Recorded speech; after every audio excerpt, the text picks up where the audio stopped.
Tento podsklepený dvoupodlažní dům s celkovou plochou pozemku přes 1200 metrů v Trutnově v ulici Alšova v městské části Kriblice vás okouzlí svým dobovým rázem, který podtrhuje zrekonstruovaná mansardová střecha.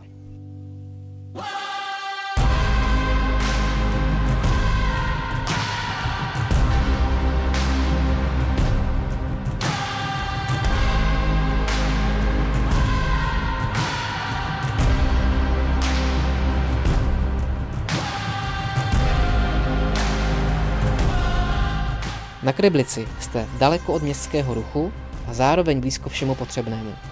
Do centra města je to 1 kilometr.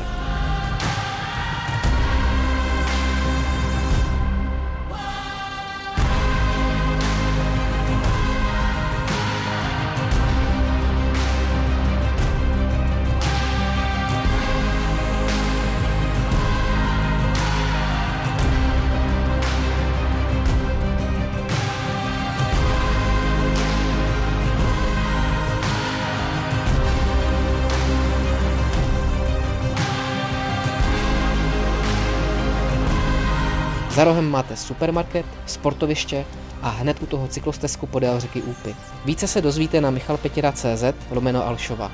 Ideálně však na osobní prohlídce. Na viděnou na Kriblici.